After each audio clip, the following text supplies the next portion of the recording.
Sanders के बारे में, एक व्यक्ति जिसने अपनी पूरी लाइफ में असफलताओं का सामना किया। कैसे, आइए जानते हैं। कर्नल सैंडर्स ने अपनी लाइफ में अपने गोल को अचीव करने के लिए पूरी मेहनत करी, लेकिन तब भी वो असफल रहे। इसी तरह उन्होंने मेहनत करते करते अपनी पूरी लाइफ बिता डाली, लेकिन किसको पता था ये एक्सपीरियंस और ये मेहनत कब रंग लाने वाला है। जिंदगी के आखिरी दिनों में ही उन्होंने एक ऐसी सफलता हासिल करी जिसके बारे में कोई सोच भी नहीं सकता है। चलिए ले चलते हैं आपको इनके बचपन में। इनका पूरा नाम कर्नल हार्लैंड सैंडर्स था। जब ये मात्र 5 साल के थे, इनको अपने डैड खोने पड़े, और जब वो केवल 7 साल के थे, अपनी पूरी फैमिली की जिम्मेदारी को खुद संभालने लग गए थे। सोचा कि नौकरी कर लूं, और वहाँ भी दर दर भटकना पड़ा। जब वो 16 इयर्स के हुए तो उनको अपना स्कूल छोड़ना पड़ा घर के बुरे हालातों की वजह से। और जब वो 17 साल के थे, तब तक उनको 4 नौकरियों से निकाला जा चुका था। 18 साल की उम्र में उनकी शादी हो गई। 18 से 22 साल तक उन्होंने एक बस में कंडक्टर की जॉब करी। फिर सोचा कि यूएस आर्मी ज्वाइन कर लेता हूँ, क्या पता लाइफ बन जाए। पर दुख की बात तो ये है, वो वहाँ भी रिजेक्ट हो गए। फिर मन में आया कि एडवोकेट बन जाता हूँ। लॉ स्कूल में एडमिशन के लिए गए, वहाँ उनका एडमिशन नहीं हो पाया। सोचो अगर उन्होंने वहीं पर हार मान ली होती और लाइफ का आगे प्रयास नहीं किया होता, तो मैं आज आपको इनकी कहानी नहीं सुना रहा होता। ये भी बिलियंस ऑफ लोगों की भीड़ में इनका नाम दबा रह जाता, और ये भी कहीं न कहीं गुमनाम रह जाता। मगर रुको, अभी तो मैंने महाशय की मुश्किल प्रयासों की गिनती शुरू करी है। फिर कर्नल सैंडर्स ने इंश्योरेंस बीमा बेचने का काम किया, मगर वहाँ भी फेल हो गए। जब वो 19 साल के थे तो वो पिता बन चुके थे, और 20 साल की उम्र में उनकी वाइफ को छोड़ के चले गए थे। साथ में अपनी बच्ची को भी लेके गई। ऐसा लगता है कि हमारी जिंदगी में बहुत सारे दुख हैं और हमें बहुत सारी असफलताओं का सामना करना पड़ता है। आप खुद ही देख लो जनाब कि लोग ऐसे भी थे जिन्होंने इतनी मुश्किलों के बाद भी सफलता हासिल करी। कुछ टाइम के बाद उनकी माँ ने दूसरी शादी कर ली, और उनके सौतेले बाप के साथ उनकी बिल्कुल भी नहीं बनती थी। फिर वो घर छोड़ के निकल आए।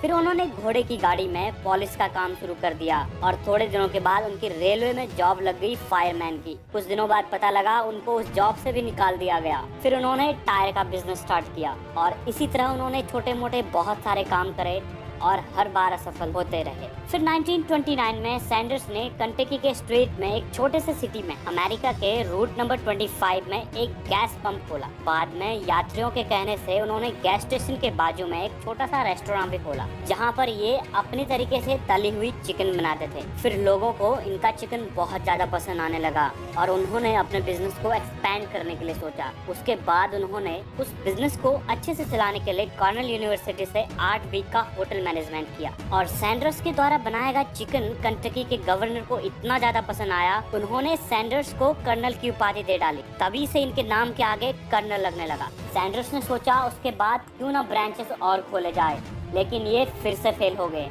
एक टाइम के बाद उनका रेस्टोरेंट जो रूट नंबर 25 पे हुआ करता था, वो भी हाईवे बनने की वजह से बंद हो गया। फिर एक टाइम आने के बाद उनकी सारी सेविंग खत्म हो गई। लेकिन उन्होंने एक दिन रियलाइज किया कि उन्होंने अपनी पूरी जिंदगी सिर्फ अपना पेट पाला है, लेकिन उनको अपनी चिकन बनाने की रेसिपी में बहुत ज़्यादा भरोसा था। फिर ये 65 की एज के हो चुके थे, और आपको ये तो पता ही है कि यूएस की गवर्नमेंट के द्वारा वहाँ के ओल्ड सिटीजन को कुछ फंड दिया जाता है ताकि वो अपनी बची कुची लाइफ अच्छे से गुजार पाए। लेकिन ये कर्नल सैंडर्स के साथ पूरा उल्टा हुआ।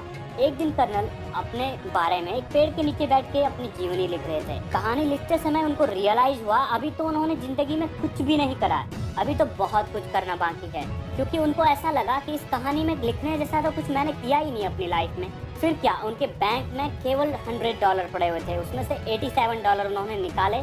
फिर मार्केट से चिकन खरीद के अपनी चिकन दोबारा से बनाई और उसे बेचने लगे कंटकी की गलियों में। और तभी से उनकी जिंदगी में एक नई शुरुआत होती है। दोस्तों, वो कोई और नहीं, वो KFC यानी कंटकी फ्राइड चिकन के ऑनर थे। सड़कों पर चिकन बेच कर आज कर्नल सैंडर के रेस्टोरेंट 118 से ज्यादा देशों में फैले हुए हैं। बात करी जाए पूरी दुनिया के आउटलेट्स, ये कुछ इस प्रकार हैं। 18,875 आउटलेट इन द वर्ल्ड। पहला KFC का फ्रेंचाइजी संयुक्त राज्य अमेरिका में 1952 में खोला गया था, और आज इसी तरह इनकी जीवनी सुन के पूरी दुनिया इंस्पायर होती है। अमेजिंग पीपल, इस स्टोरी से हमें यह सीख मिलती है कि निरंतर मेहनत करते रहना चाहिए, एक ना एक दिन फल जरूर मिलेगा। आपका क्या कहना है कमेंट करके बता सकते हैं। और चिंता करने की बात बिल्कुल भी नहीं है, क्योंकि एक ना एक दिन आप भी इस पूरी दुनिया में अपनी छाप छोड़ के जाओगे। करते रहिए गोल्स पे काम, और